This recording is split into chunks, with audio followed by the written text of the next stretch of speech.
ஆகையால் பொல்லாப்பு உனக்கு நேரிடாது, வாதை உன் கூடாரத்தை அணுகாது. சங்கீதம் 91 சங்கீதம் 10 வாசிக்கும் பொழுது, ஆகையால் பொல்லாப்பு உனக்கு நேரிடாது, வாதை உன் கூடாரத்தை அணுகாது. கிறிஸ்துவுக்கு மிகவும் பிரியமான அன்பு தேவனுடைய பிள்ளைகளே, 91 சங்கீதமே பாதுகாப்பின் சங்கீதமாக இருக்கிறது. 91 சங்கீதத்துல வரக்கூடிய ஒவ்வொரு வசனங்களும் பாதுகாப்பை அடிப்படையாக கொண்டதை பார்க்கிறோம். எனவே இந்த நாள்ல தேவன் உங்களை பாதுகாக்கிறார், தேவன் உங்களை நடத்துகிறார், தேவன் உங்களுக்கு போதுமானவராக இருக்கிறார். 90 சங்கீதம் மோசையும் ஜெபம் என்று ஆரம்பிக்கிறது. எனவே 91 சங்கீதம் அவர் எழுதியிருக்கலாம் என்று நம்பப்படுகிறது. 91 சங்கீதம் பக்தன் மோசே எழுதியிருக்கலாம் என்று நம்பப்படுகிறது பார்க்கிறோம். எனவே இந்த நாள்ல பொல்லாப்பு உனக்கு நேரிடாது, வாதை உன் கூடாரத்தை அணுகாது. கிறிஸ்துவுக்கு மிகவும் பிரியமான அன்பு தேவனுடைய பிள்ளைகளே, நம்முடைய பார்க்கக்கூடிய காட்சிகள், சூழ்நிலைகள் ஒருவேளை பொல்லாத காரியமாக இருக்கலாம். நாம் பார்க்கக்கூடிய காரியத்தை, பிசாசு காட்டக்கூடிய காரியம் பாதுகாப்பு இல்லாத காரியத்தை போல அதுக்கு காண்பிக்கலாம். ஆனால் நாம் படத்தை பார்க்க வேண்டியது 91 சங்கீதத்தை பார்க்க வேண்டியது. நாம் பார்க்க வேண்டியது அந்த சூழ்நிலை மாத்திரம் அல்ல, அந்த சூழ்நிலையை மட்டுமே நாம் பார்த்து கொண்டிருக்காதபடிக்கு நாமும் சில நேரம் படத்தை மாற்றி அந்த காட்சிகளை மாற்றி பார்க்கும் பொழுது தேவன் நிச்சயமாகவே நம்மை ஆசீர்வதிக்கிறவராக இருக்கிறார். 91 சங்கீதம் 1 வாசிக்கும் பொழுது, உன்னதமானவரின் மறைவில் இருக்கிறவன் சர்வ வல்லவருடைய நிலையில் தங்குவான். இந்த இடத்துல வாசிக்கும் போது ஒரு சிலுவை நிழலை குறிக்கிறது. இந்த உலகம் நமக்கு ஒரு நிரந்தரமான ஒரு நிழலை தர முடியாது. இந்த இடத்துல நிழல் என்பது ஆறுதலை குறிக்கிறது. இந்த இடத்துல நிழல் என்பது அற்புதத்தை குறிக்கிறது. இந்த இடத்துல நிழல் என்பது நமக்கு ஒரு இளைப்பாறுதலை குறிக்கிறது. பக்தன் மோசே தேவனுடைய சமூகத்துல 40 நாட்கள் அந்த உன்னதமானவருடைய நிழலிலே தங்கினதை பார்க்கிறோம். மோசே செபிக்கும் பொழுது, அந்த சீனாய் மலையில வாக்குத்தத்தத்தை பெற வேண்டும் என்பதற்காக காத்திருக்கும் பொழுது, அந்த உன்னதமானவருடைய அந்த மறைவிலே மோசே தங்கும் பொழுது ஒரு ஆசீர்வாதத்தையும் அற்புதத்தையும் பெற்றுக்கொண்டார். அந்த மோசே சொல்லக்கூடிய காரியம்தான், அந்த மறைவுக்கு நேராக வாருங்கள். அந்த உலகம் உன்னை வேறு விதமான மறைவுக்கு நேராக, பாவம் என்கிற மறைவுக்கு நேராக, அசுத்தம் என்கிற மறைவுக்கு நேராக உன்னை ஏதோ ஒரு இடத்துல உன்னை லாக் பண்ண துடித்து கொண்டிருக்கும்.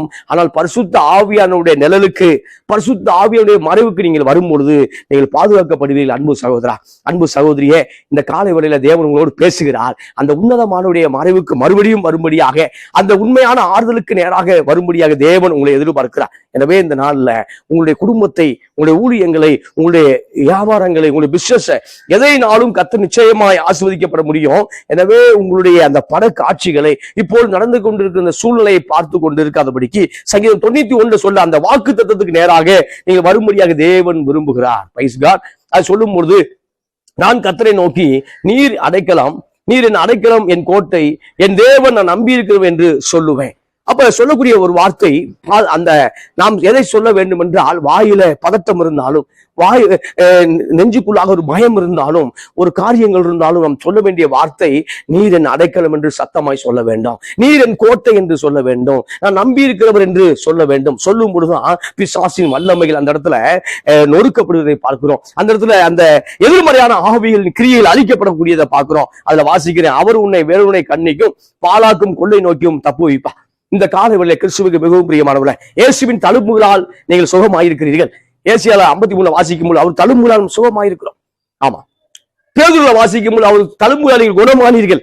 அப்ப ஆல்ரெடி குணமாயிட்டீங்க, அவர் பேதுரு நமக்கு வாக்கு தத்தம் பண்ணுகிறார். எனவே இந்த நாள்ல அவர் தழும்புகளால் சுகமாயிருக்கிறீர்கள். வியாதியோடு போராடி கொண்டு அருமையான சகோதரா, அருமையான சகோதரியே, தேவன் சொல்லக்கூடிய வார்த்தை பாலாக்கும் கொள்ள நோய்க்கு தப்பு வைப்பா. இந்த உலகம் கொண்டு வரக்கூடிய, ஆமா, அது இன்னும் எத்தனையோ கொரோனாக்கள் வர ஆயத்தமாக இருக்கிறது. அத்தனையும் தேவனுடைய பிள்ளைகளை தேவனாய் கர்த்தர் நிச்சயம் தப்பு வைப்பா. பிள்ளைகளுடைய காரியத்தை கர்த்தர் பார்த்து கொள்வா. வியாதியோடு இருக்கக்கூடிய அன்பு சகோதரா, உன் வியாதியின் படுக்கையை கர்த்தர் என்ன செய்வார்? நிச்சயமாய் மாற்றி போடுவார். அவரால் முடியாத காரியம் ஒண்ணுமே இல்லை. நீங்கள் விசுவாசிக்கும் பொழுது மகிமையை பெற்றுக்கொள்ள முடியும். நீங்கள் விசுவாசிக்கும் பொழுது தேவனுடைய ஸ்தோத்திரம், ஜெயத்தை பெற்றுக்கொள்ள முடியும். 4வது வசனம், அவர் தமது சிறைகாலை உன்னை மூடுவார், அவர் செட்டைகளின் கீழே அடைக்கலம் புகுவாய், அவருடைய சத்தியம் உனக்கு பரிசையும் கேடகமா. அப்ப செட்டைகளின் நிழலிலே அடைக்கலமாய் வந்த ரூத், போவாசை தேடி அடைக்கலமாய் வந்த ரூத். சூப்பர்ல, போவாசை தேடி, ஆமா, நாடு இழந்து, ஆமா, குடும்பங்கள் இழந்து மோசமான சூழ்நிலையில போவாசை சந்திக்கும் பொழுது, அந்த போவாஸ் ரூத்துடைய வாழ்க்கையை மாற்றி அமைத்து, அந்த போவாசின் சந்ததி மூலமாய், ரூத்தின் சந்ததி மூலமாய் தான் கிறிஸ்து பிறந்ததை பார்க்கிறோம். எனவே போவாசின் நிழலுக்கு, போவாசுடைய அந்த அடைக்கலுக்கு நேராக, போவாசுடைய சிறகுக்கு கீழாக ரூத் வந்ததை பார்க்கிறோம். அதே போலதான் கர்த்தருடைய ஆவியானவர் சொல்றாரு, அந்த போவாஸ் இயேசு கிறிஸ்துக்கு அடையாளமா இருக்கிறார். அந்த போவாஸ் இயேசு கிறிஸ்துக்கு நிழலாக இருக்கிறார். அப்ப அந்த போவாசை தேடி ரூத்து வந்தது போல நீங்களும் அந்த செட்டைகளுக்கு கீழாக இஸ்ரவேலின் தேவனாய் கர்த்தருடைய செட்டைகளுக்கு கீழாக வந்த அந்த ரூத்தை போல நாமும் அந்த இஸ்ரவேலின் தேவனாகிய ஆண்டவரை இயேசு கிறிஸ்துவின் அந்த செட்டைகளில கோழி குஞ்சுகளை கோழி பாதுகாப்பது போல அந்த கழுகிட்ட இருந்து அந்த பருந்துட்ட இருந்து குஞ்சுகளை அந்த கோழி பாதுகாப்பது போல தேவன் நம்மை பாதுகாக்க ஆயத்தம் உள்ளவராக இருக்கிறார். எனவே அந்த செலவுக்குள்ள வாங்க. ஆனா அநேக நேரம் நீங்களும் நானும் அந்த செலவுக்குள்ள வராதபடிக்கு ஏதோ ஒரு அசுத்த ஆவியில் போராடி கொண்டிருக்கிறது. எருசலேமே கோழி தன் குஞ்சுகளை சேர்த்துக் கொள்வது போல உன்னை எத்தனையோ தரம் சேர்த்துக் கொள்ள மனதாக இருந்தேன் என்று ஆண்டவர் சொல்றதை பார்க்கிறோம்.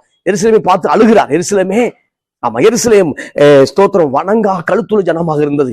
யூதர்கள் வணங்கா கழுத்துள்ள ஜனமாக இருந்தார்கள். அப்ப எருசலேமே என்று சொல்லி ஆண்டவர் கண்ணீர் விட்டதை பார்க்கிறோம். எனவே ஏனென்றால் அந்த செட்டைகளின் நிலையில அந்த சிறகின் மறைவில ஆண்டவர் அணைத்துக் கொள்ள ஆயத்தமாக இருந்தார். ஆனால் அந்த கோழி குஞ்சுகளோ அந்த சிறகுக்குள்ளாக அந்த எருசலேம் குமார்த்திகளோ எருசலேம் குமாரர்களோ அதுக்குள்ள வர விரும்பவில்லை. பிரியமாக இந்த காலை வேளையில சபைக்குள்ளாக வரவிடாதபடிக்கு, சபை ஐக்கியத்துக்குள்ளாக வரவிடாதபடிக்கு, சபை கமிட்டிக்குள்ள வரவிடாதபடிக்கு சில அசுத்த ஆவியில் போராடி கொண்டே இருக்கும். அதெல்லாம் உடைத்து விட்டு நான் மறுபடியுமாய் கர்த்தரோடு வரும் பொழுது நிச்சயமாய் கர்த்தர் நம்மை ஆசீர்வதிக்க போதுமானவர் இருக்கிற. எனவே அவர் சிறகுக்குள்ள வாங்க. சங்கீதம் 91:4 சொல்லுது, அவர் சிறகுக்குள்ள வாங்க, அவர் செட்டைகளின் கீழே அடைக்கலம் புகுவாய், அவருடைய சத்தியம் உனக்கு பரிசையும் கேடகமா. அவர் கேடகமா இருக்க சிறகுக்குள்ள வந்து அவர் உனக்கு சத்தியமா இருக்காரு, கேடகமா இருக்காரு. எனவே சபைக்குள்ள வந்துட்டேன், அநேக சத்தியமா இல்ல, அநேகர் ஸ்தோத்திரம் எல்டர் சத்தியத்துக்குள்ள இல்ல, ஊழியக்காரன் சத்தியத்துக்குள்ள இல்லை என்று சொல்லி ஒரு வேலை கத்தரை விட்டு விலகி இருக்கிற அருமையான சகோதரனா சகோதரியே, தேவன் உனக்கு எச்சரிப்பின் செய்தி கொண்டிருக்கிறார். இந்த உலகம் பாவத்துக்குள்ளதான் இருக்கும். அதுக்காக நீ நானும் கிறிஸ்துவை பின்பற்றாமல் போய்விடக்கூடாது. சில ஊழியர்கள் அப்படித்தான் இருப்பான், சில காரியங்கள் அப்படித்தான் இருக்கும். எனவே அதை குறித்து கொண்டு கிறிஸ்து விட்டு நீ தூரமாய் போகாதபடி எச்சரிக்கை இரு. மறுபடியும் திருச்சபைக்குள்ளாக, மறுபடியும் அவருடைய சிறகுக்குள்ளாக, மறுபடியும் தேவனுக்குள்ளாக அடைக்கலம் போகும் பொழுது தேவனை ஆசீர்வதிக்க போதுமானவர் இருக்கிற. 5வது வசனம், இரவில் உண்டாகும் பயங்கரத்திற்கும் பகலில் பறக்கும் அம்பு இருக்கும். அப்ப இரவில் உண்டாகக்கூடிய பயங்கரம், அநேக டெத் எங்க நடக்குது? ஆக்சிடென்ட் நடக்கக்கூடிய காரியம் இரவுல நடக்குது, பகலில் நடக்குது, அதிகமா இரவுல நடக்கிறத பாக்குறோம். தூக்கத்துல ஆம்னி பஸ் கீழே விட்டுறத பாக்குறோம், பள்ளத்துல விட்டுறத பாக்குறோம், ஆக்சிடென்ட் ஆகிறத பாக்குறோம். அப்ப இரவுல நடக்கக்கூடிய பயங்கரத்து கர்த்தர் நம்மை பாதுகாக்கிறவரா இருக்கிறார். அதுல சொல்லும் பொழுது பகலில் பறக்கும் அம்பு இருக்கும். பகலில் பறக்கக்கூடிய அந்த ஏவுகணைகள், பகலில் பறக்கக்கூடிய தேவையற்ற காரியங்கள், எதிர்மறையான பேச்சுகள், நம்மை உடைத்து நொறுக்கக்கூடிய காரியத்திற்கு கர்த்தருடைய ஆவியானவர் பாதுகாப்பேன் என்று சொல்லுவதை பார்க்கிறோம். எனவே இரவில் உண்டாகும் பயங்கரத்திற்கும் பகலில் பறக்கும் அம்புக்கும் இருளில் நடமாடும் கொள்ளை நோய்க்கும் மத்தியானத்தில் பாலாக்கும் சங்காரத்துக்கும் பயப்படாது இருப்பாய். எப்ப பயப்படாது இருக்க முடியும்? அந்த சிறகுல இருக்கும் பொழுது அந்த வசனம் கண்டினியூ ஆகி கொண்டிருக்கு. தேவனுடைய சிறகுல இருக்கும் பொழுது அந்த வசனம் கண்டினியூ ஆகி கொண்டு இருக்கிறத பார்க்கிறோம். எனவே இருளில் நடமாடும் கொள்ளை நோய், இருளில் நடமாடும் கொள்ளை நோய். நைட்டு தான் அவர்கிட்ட பேசுறேன், காலையில பார்க்கும்போது அவர் இல்ல சார் அப்படின்றார். நேற்று இரவு தான் தூங்க போனார் சார், பகல் அவரை பார்க்க முடியலையே சார் அப்படின்றார். ஏன்னா அவரு பூமியை விட்டு கடந்து போயிட்டார், தேவனுடைய ராஜ்யத்துக்குள்ளாக போய்விட்டார், அல்லது எங்கேயோ போயிட்டாங்க. அப்ப இங்க பார்க்கும் பொழுது என்ன சொல்ற, இரவில் நடமாடும் கொள்ளை நோய். அந்த கொள்ளை நோய் இரவில் நடமாட விரும்புகிறது. ஆனால் அவருடைய சிறகுல இருக்கும் பொழுது தேவன் அந்த இரவு வேளையில அவனை பாதுகாக்க அவர் வல்லமை உள்ள தேவனா இருக்கிறார். எனவே இந்த காலை வேளையில அநேகர் அந்த இரவுல சில காரியங்கள் உங்களை பாடாகப்படுத்துகிறது. இந்த இரவுல அதிகமான தற்கொலை எண்ணங்கள் போராடி கொண்டிருக்கிறது. எனவே இரவுல உண்டாகக்கூடிய காரியத்துக்கு கர்த்தருடைய ஆவியான இந்த காலை வேளையில உங்களை விடுவிக்கிற அன்பு சகோதரா, அன்பு சகோதரியை விடுவிக்கிறார். எனவே கடன் பிரச்சனையை கொண்டு அது பெருசா யோசிக்காத, கர்த்தர் நிச்சயமாய் ஒரு மாற்றத்தை கொண்டு வருவார். கடன்கள் மேல ஒரு ஜெயத்தை கர்த்தருடைய ஆவியானவனை கொண்டு வருவார். கடனால ஸ்தோத்திரம் வேற எந்த தவறான எல்லைகளுக்குள் போக வேண்டாம். எனவே மறுபடியும் அவர் சிறகுக்குள்ள வாருங்க. கர்த்தர் எப்படியாவது அற்புதத்தை செய்வார். எப்படி செய்வார் என்று கேட்கக்கூடாது, எப்படியாவதும் செய்வார். அதுல சொல்லும் பொழுது இருளில் நடமாடும் கொள்ளை நோய், மத்தியானத்துல பாலாக்கும் சங்காரத்துக்கு பயப்படாது இருப்பார். அப்ப சிறகுக்குள்ளே நீங்கள் வந்து விட்டால் பயப்பட வேண்டிய அவசியம் இல்லை. உன் பக்கத்துல 1000 பேரும், உன் வலதுபுறத்துல 10000 பேர் விழுந்தாலும் அதை உன்னை அணுகாது. உன் கண்களால் மாத்திரம் நீ அதை அதை பார்த்து துன்மார்க்கு வரும் பலனை காண்பாய். அப்ப சங்கீதம் 91:7 சொல்லும் பொழுது உன் பக்கத்துல 1000 பேரும் வலது பக்கத்துல 10,000 பேரும், என் பக்கத்துல 1000 பேர் விழுகிறாங்க, வலது பக்கத்துல 10,000 பேர் 10,000 பேர் விழுந்தாலும் அது என்னை அணுகாது. எப்ப அணுகாது அப்படின்னா நான் அவரோடு இருக்கும் பொழுது, பிரைஸ் காட், அந்த உன்னதமானுடைய மறைவிலே நான் இருக்கும் பொழுது, அப்ப தேவன் என் அடைக்கலம் என் கோட்டை என்று விசுவாசமான வார்த்தை பேசிக்கொண்டே இருக்கும் பொழுது என் பக்கத்துல ஒரு பெரிய ஆக்சிடென்ட், என் வலது பக்கத்துல ஒரு பெரிய சுனாமி, என் வலது பக்கத்துல ஒரு எர்த்துக்குவாக்கு என்ன நடந்தாலும் தேவன் நம்மை பாதுகாக்க வல்லமையுள்ள தேவனாக இருக்கிறார். ஆமென் சொல்லுங்களேன். இந்த இடத்துல வாசிக்கும் பொழுது சிங்கத்தின் மேலும் வலு சர்ப்பத்தை மிதிப்பாயினொன்னே சிங்கத்தை போய் மிதிக்கிறது இல்ல, வலு சர்ப்பத்தை போய் மிதிக்கிறது இல்ல, அது சூழ்நிலையை குறிக்கிறது. ஆமா, இந்த மலையை பார்த்து அகன்று போ அப்படின்னா மலையை மேற்கு தொடர்ச்சி மலையை பார்த்து அகன்று போ சொல்றது இல்ல, அல்லது இமயமலையை பார்த்து அகன்று போய் சொல்லல. மலை போல காணப்படிய பிரச்சனைகள், மலை போல காணப்படக்கூடிய காரியத்தை தான் அகன்று போ என்று ஆண்டவர் சொல்லியிருக்கிறார். அதெல்லாம் ஓமையாய் பேசிக் கொண்டிருக்கிறார். அதே போலத்தான் இந்த இடத்துல வாசிக்கும் பொழுது உன் பக்கத்துல 1000 பேரும் வலது பக்கத்துல 10,000 பேருன்னா உன் சூழ்நிலைகள் உன்னை என்ன நீ ஓடினது போதும். ஆமா, எலியாவை ஒரு ஆவி மந்தப்படுத்தினது. ஆமா, எசபேலுக்கு பயந்து ஆமா சாவை விரும்பின ஒரு தீர்க்கதரிசி. ஆமா, எசபேலுக்கு பயந்து மரணத்தை விரும்பின ஒரு பெரிய தீர்க்கதரிசி. வானத்திலிருந்து அக்கினி இறக்கினவர். ஆமா, கர்த்தரா பாகாலா யார் தெய்வம் என்று சொல்லி ஒரு பெரிய ஒரு அறைகூவலை உண்டாக்கினவர், ஒரு பெரிய தேவ மனுஷன். ஆனால் அந்த ஆவி மரணத்தை அவருக்கு கொடுக்கும்படியாக அது விரும்பினது, இவர் மரணத்தை விரும்பினார். ஆனால் தேவன் சொன்ன ஒரு வார்த்தை, இனி போக வேண்டிய தூரம் வெகு தூரமாக இருக்கிறது. எனவே இந்த நாள்ல அதுதான் நம்மை விழுங்கக்கூடிய சத்ரு. உன் பக்கத்துல 1000 பேரும் உன் வலது பக்கத்துல 10,000 பேர் விழுந்தாலும் அதை உன்னை அணுகாது என்று ஆண்டவர் சொன்னார். எனவே அநேக தோல்வியோடு வாழலாம், அநேக தோற்று போகலாம். அதற்காக நானும் தோற்று போவேன் என்று சொல்ல வேண்டிய அவசியம் இல்லை. உனக்குள்ள இருக்கக்கூடியவர் வானத்தை பூமி உண்டாக்கின தேவனாக இருக்கிறார். உனக்குள்ள இருக்கக்கூடியவர் அவர் பெரியவராக இருக்கிறார். எனவே 91ஆம் சங்கீதம் இந்த காலை வேளையில உங்களுக்கு பாதுகாப்பை டிக்ளேர் பண்ணுது, உங்கள் பாதுகாப்பை வலியுறுத்துகிறது. நான் அந்த காரியத்தை பெற்றுக்கொள்ள வேண்டும். ஆமேன் சொல்லுங்களேன்.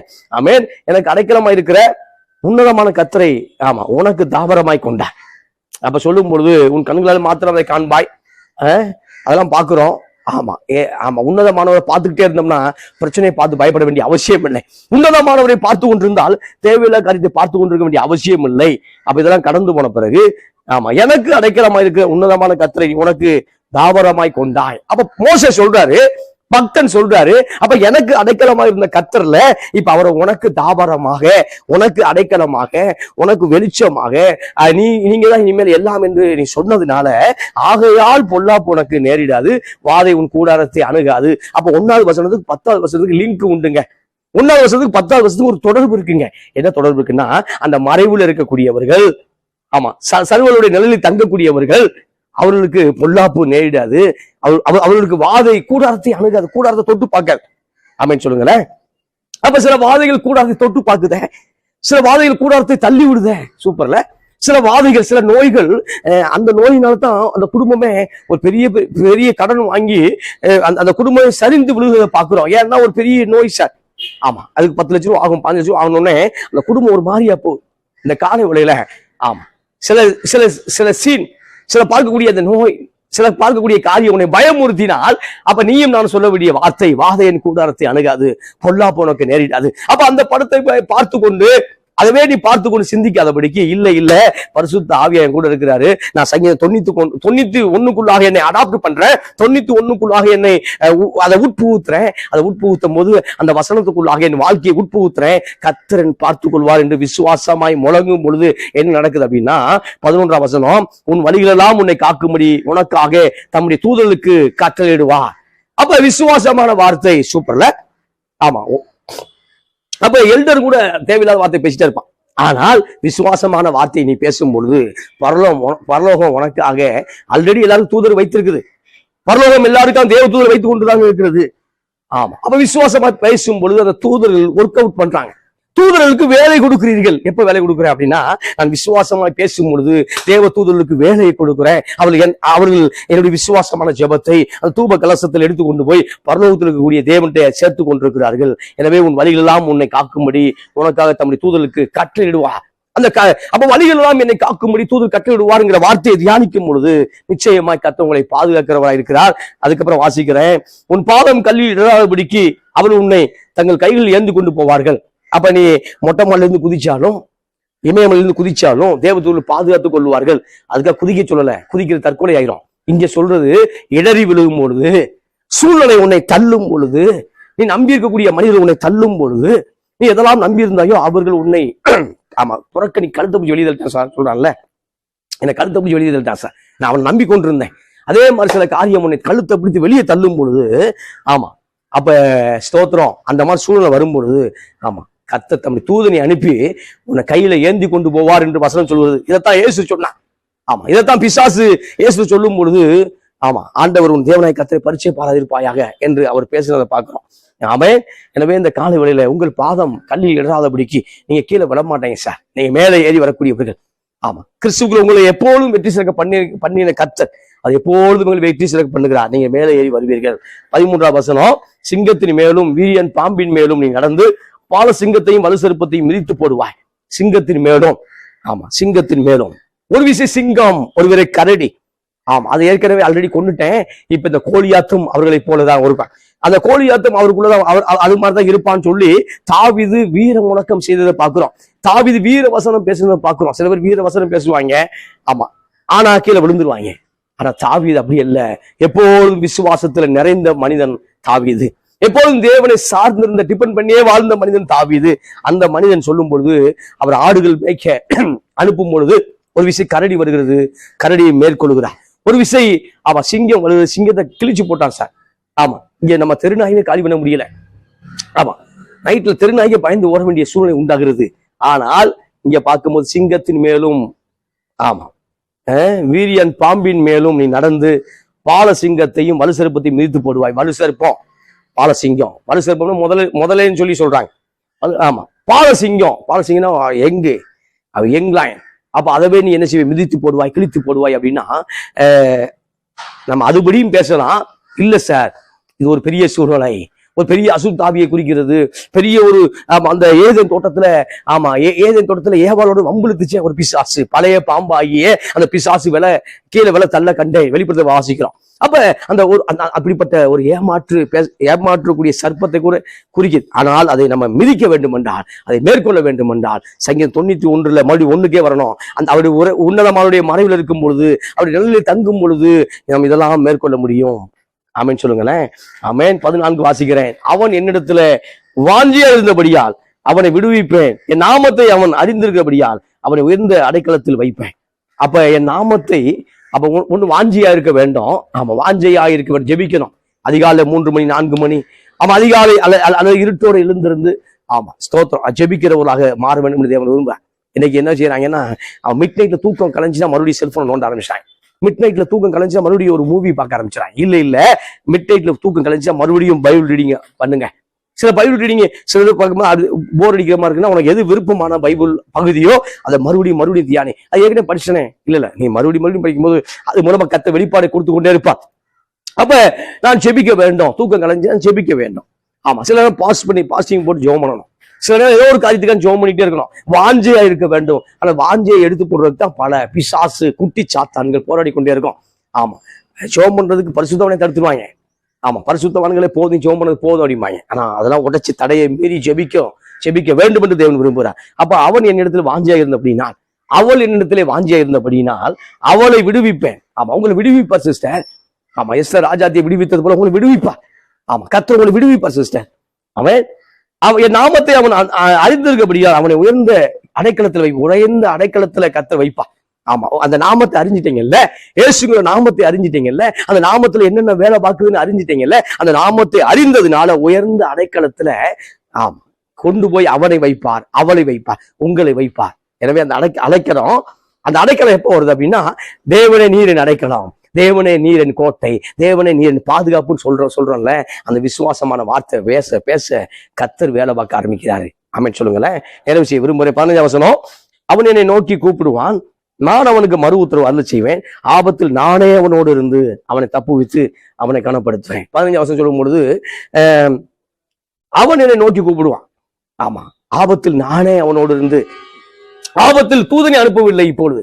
ஆமா தூதன் அனுப்புறதெல்லாம் அந்த ஃபர்ஸ்ட் லெவல் ஃபெய்த், தூதனை அனுப்புறதெல்லாம் ஃபர்ஸ்ட் லெவல் அந்த மிராக்கிள். இப்ப அதெல்லாம் மாறி அப்டேட் வரும்பொழுது இங்க இங்க யெகோவாவே என்ன செய்யறாருன்னா, அவரே ஆபத்துல உதவி செய்யும்படியாக அவரே உள்ள வர்றதை பாக்குறோம். Praise God. இங்க சொல்லும் பொழுது ஏன்னா வாஞ்சியா இருக்கக்கூடிய ஆத்மா திருப்தியாகும் சொன்னாரே, வாஞ்சை உள்ள மனுஷனை திருப்தி ஆக்குறாரு.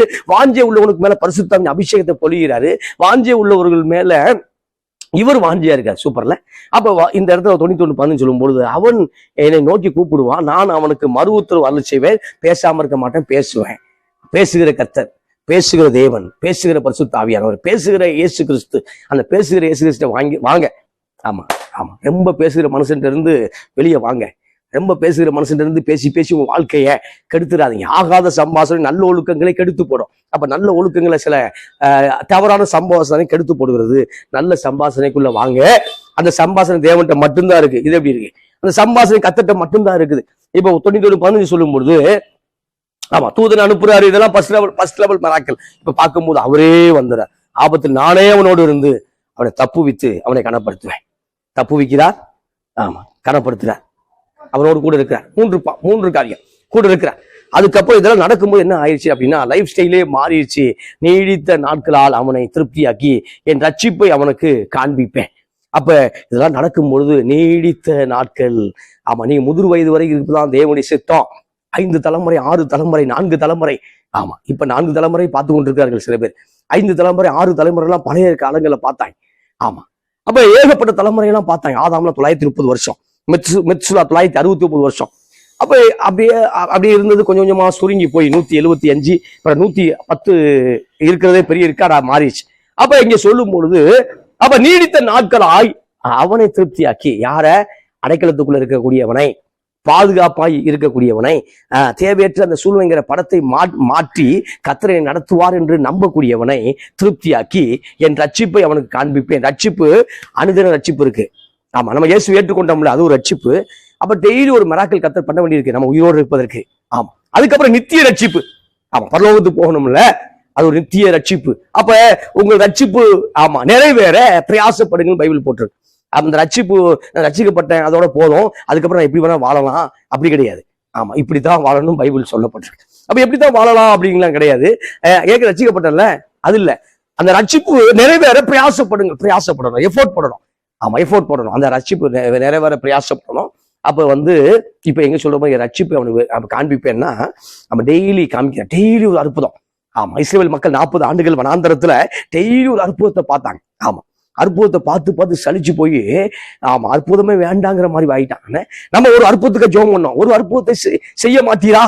அப்ப ஒரு வார்த்தை சொல்லும் கர்த்தாவே, என் வேலைக்காரன் சுகமாவான். ஒரு வார்த்தை. அந்த 100க்கு அதிபதி இயேசுவை பிடிச்சு கேட்கிறான். அப்ப நான் சுகமாக்குறேன் அப்படின்னாரு. இல்ல, நோ, என் வீட்டுக்கு வர்றதுக்கு பாத்திரவான அல்ல. ஆமா, எல்லாம் போட்டதுபடி இருக்கு. இப்ப என் வீட்டுக்குள்ள வராதிங்க, ரொம்ப கிளீனா இல்லைன்னு நினைக்கிறேன் அப்படி சொல்லல. ஆமா, நம்மலாம் அப்படி சொல்லியிருப்போம். திடீர்னு வந்துடாதீங்க, ஒரு 1/2 hour கொடுங்க, 1 hour கொடுங்க. ஆனா இங்கே பார்க்கும்பொழுது, இல்ல, நீங்க புனிதமானவ, தேவனுடைய குமாரன், சண்டாம்காடு, உடனே வந்துடாதீங்க, வேண்டாம், நீங்க ஒரு வார்த்தை இங்க இருந்து சொல்லுங்க. அப்போ ஒரு 6:30 மணிக்கு சொல்றாரு. 6:30 மணிக்கு சுகம் ஆயிட்டான். அங்க போய் கேட்கிறான், எப்ப சுகமானதுன்னு? நேற்று இரவு 6:30க்கு சுகமானான். அப்ப அற்புதத்தை பார்த்தார்கள். Price God. அப்ப டெய்லி அற்புதத்தை பார்க்க வேண்டும். அந்த அற்புத எல்லைக்குள் வாழ வேண்டும். அப்ப அற்புத எல்லைக்குள் நீங்களும் வாழ வேண்டும் என்றால், நம்ம உன்னதமான மறைவுல டெய்லி இருந்துதான் ஆகணும். வேற வழியே இல்லை. அந்த மறைவுக்குள்ளா இருந்துகிட்டே இருந்தாதான் நம்ம அந்த உலகத்தை கடந்து ஜீவிக்க முடியும். இந்த உலகத்துல ஒரு ஜெயத்தை பெற்றுக்கொள்ள முடியும். இந்த உலகத்துல ஒரு நிரந்தரமான பாதுகாப்பு உண்டாகிருக்கும். அந்த உலகத்தின் மேல ஒரு வெற்றி பெற முடியும். அந்த உலகத்தில் பாவத்தில் ஒரு ஜெயத்தை பெற்றுக்கொள்ள முடியும். எனவே ஆண்டவர் சொல்றாரு, ரட்சிப்பை அவனுக்கு காண்பிப்பேன். இப்ப ரட்சிப்பை காண்பிச்சுட்டே இருக்காரு. ஒவ்வொரு நாளும் ஒரு சால்வேஷன் வேலை பார்த்துட்டே இருக்கு. ஒவ்வொரு நாளும் ஒரு பாதுகாப்பு வேலை பார்த்துக்கிட்டே இருக்கு. Praise God. எனவே சங்கீதம் 91:1 வாங்க. இப்ப இருக்கக்கூடிய படத்தை பார்க்காதீங்க, இப்ப இருக்கக்கூடிய அந்த சூழ்நிலையை பார்க்காதீங்க. நான் படம் சொல்ல, சினிமாவை சொல்லல. படம் என்பது இதை சொல்றேன். இப்ப நடந்து கொண்டிருக்க காரியத்தை பிசாசு உங்களுக்கு காண்பித்துக் கொண்டிருக்கக்கூடிய அந்த காட்சியை சொல்லுகிறேன். அந்த காட்சியை விட்டு, அந்த சீனை விட்டுட்டு இப்ப 91 வாங்க. 91 சங்கீதத்துக்குள்ளாக அதை அறிக்கை செய்யுங்க. ஆமா, பயப்படக்கூடியவர்கள், ஆமா, அதை காலையில மதியமும், ஆமா, மாத்திரை எடுக்கிற போது அதை எடுத்துக்கொள்ளுங்க. ஆமா, சில அற்புதத்தை காத்திருக்கிறவர்கள், ஆமா, காலை மதியம் இரவு அதை வசனத்தை அறிக்கை செய்யுங்க. அதை எடுத்துக்கொள்ளுங்க. அந்த வசனம் உங்களுக்குள்ள வேலை பார்க்கும். கர்த்தர் உங்களை ஆசீர்வதிப்பாராக. ஆமென்.